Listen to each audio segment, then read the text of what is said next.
Kadang ada saat dimana kita bersemangat, antusias, penuh dengan antusiasme yang luar biasa. Ada saat ketika kita mengalami kesedihan, saat-saat ketika kita mengalami hal yang tidak menyenangkan, termasuk perasaan duka cita ini. Dan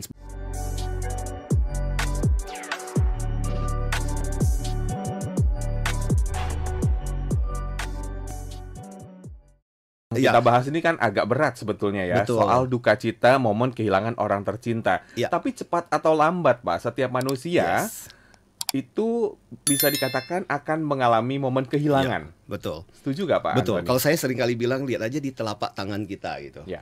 Kalau Anda lihat di telapak tangan itu kan ada 2 huruf M. Ya, mesti mati. Oh iya. Ada di sini ya Pak ya. 2 huruf M.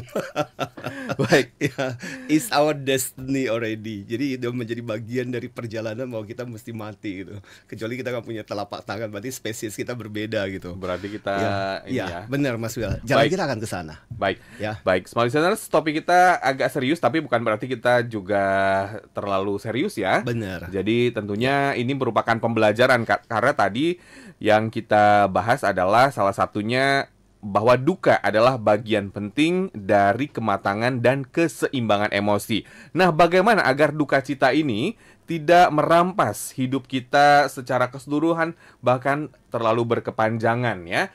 Tentunya kita akan membahasnya lebih mendalam selama 1 jam ke depan. Pak Antoni, mengapa mengangkat topik ini di pagi-pagi lagi Pak, silakan. Ya, jadi betul hari ini topik kita bukan topik yang semangat, antusias, tapi kadang-kadang kita juga harus membalance dengan topik-topik seperti ini.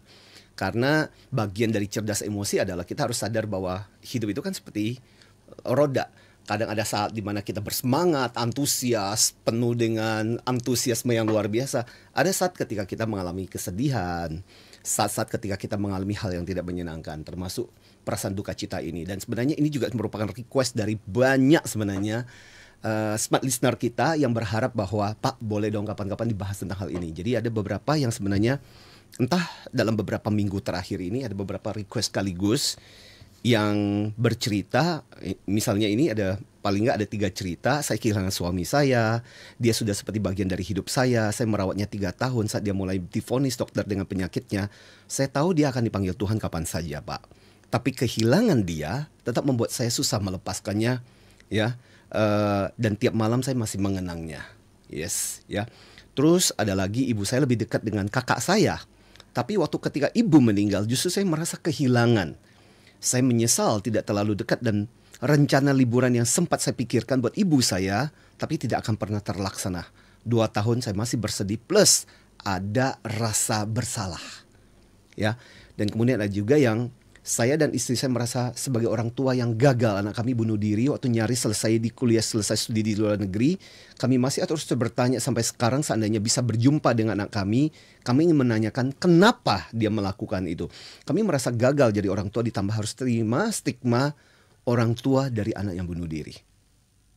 Jadi ini ada beberapa komentar yang sebenarnya melandasi obrolan kita pada pagi hari ini. Ya. Paling nggak seperti tadi bahwa kenyataan itu menjadi bagian dari kehidupan kita. Dan oh ya tadi betul kita sudah memulai dengan lagu yang bagus dari Eric Clapton. Eric Clapton kehilangan putranya namanya Connors, usia 4 tahun gara-gara ibunya main ke rumah temannya, kemudian anaknya jatuh dari lantai 53. Dan itu menjadi duka yang luar biasa. Maka lagu Tears in Heaven itu sebenarnya kalau kita tahu persis, mungkin listener Anda bisa mendengarkan ulang gitu. Lagunya Eric Clapton di dalam kedukaan dia yang begitu luar biasa tercipta lagu Tears in Heaven itu. I must be strong gitu kan kalimat yang muncul di situ, lirik-liriknya luar biasa gitu. Nah itu bertahun-tahun setelah lewat dia masih susah untuk melepaskan kepergian putranya Connors itu. Ya, nah artinya gini loh, ini adalah bagian dari kehidupan kita. Mudah-mudahan obrolan kita tidak mencoba untuk menghibur, tapi paling nggak mencoba melihat berbicara dari ranah psikologi dan kecerdasan emosi. Bagaimana kita bisa menyikapi itu? Kalimat yang sering saya bilang adalah bahwa ya perlahan-lahan kita harus belajar untuk melepaskan rasa kehilangan itu, tapi bukan rasa cintanya kita dengan orang yang kita kasih itu. Nah ada orang yang kadang merasa gini loh, nanti kalau saya melepaskan perasaan ini nanti seolah-olah aku nggak menyayangi dia lagi gitu. Padahal itu 2 hal yang berbeda.